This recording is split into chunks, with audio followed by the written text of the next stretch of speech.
महिलारि सारा जोंनि जोबोद सिनियर सासे पलिटिशियान बिथाङा खनबा दाखौ लानानै खनबा बिथाङा बिटिआरनि बा बिटिसिनि सिएम बिथाङा जाबाय। बिथांनि सायाव जोंहा रेसपेक्टआ दङ। बिथाङा खामानि मावलांबाय थादों। बे जोंनि सिनियर।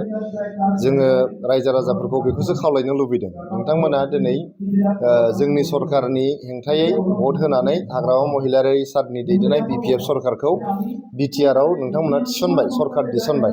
खिन्थु थांनाय दान मोनब्रैनि जे रोंगौथि, जे दाखालि क'क्राझाराव इन्टारनेट दाननो गोनां जाबाय, बर' आरो सावथालनि गेजेराव दावराव जाबाय, बेनि सिगाङावहाय बबेबा रेलवे ट्रेकआवहाय माव'इस्टआ बमा होबाय, बेजों लोगोसे जोंना एसटि नन एसटिनि गेजेराव दावराव जाबाय। क'क्राझारा दिनै इउपिपिएलनि सरकारनि समाव सान्तिनि नोगोर, सिटि अफ पिस होननानै दिनै फोसावजाबायमोन। खिन्थु क'क्राझारा दिनै बड'लेण्डनि जे केपिटेल, सोरगिदिं नोंथांमोना नायोबा नुगोन जे क'क्राझार सहरनि सोरगिदिं दिनै पुलिसनि बेरिकेड, जेरैबो बेरिकेड। दाखालि बेरिकेडआव सौग्रावनानै सासे बर' लाइमोना जिउ खहा जानो गोनां जाबाय थिथागुरियाव। गतिके क'क्राझाराव हाबनाय जेरैथिंबो लामायाव दिनै मानि बेरिकेड बेलाय। गतिके थासारिया जोबोद गाज्रि जालांनो हमदों। बे थासारिखौ हमथानोब्ला जिहेतु बिटिसि बा बिटिआरआव नोंथांमोना बिपिएफनो होबाय, आसाम सरकार दानायखौ इउपिपिएलनो होनांगोन। इउपिपिएलनो होयोबासो मोनसे बेलेन्स फैगोन।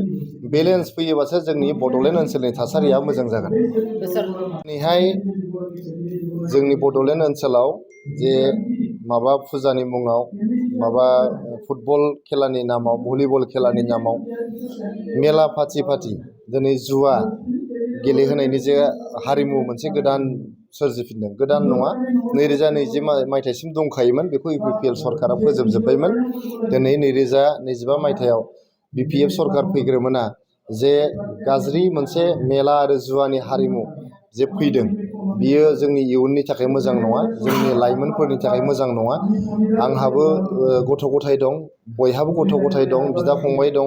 दिनै जुदि बयबो मेलायाव थांनानै जुवा गेलेनानै जुदि दिन थांहोयोब्ला बेयो जोंनि बर' माहारिनि थाखाय आरो बड'लेण्डनि इयुननि थाखाय मोजां नङा। बेनि थाखायनो सरकाराव थानाय दैदेनगिरिफोरखौ आं खावलायनो लुबैदों, बिथांमोनहाबो गथ' गथाय दं, न'नि मानसि दं।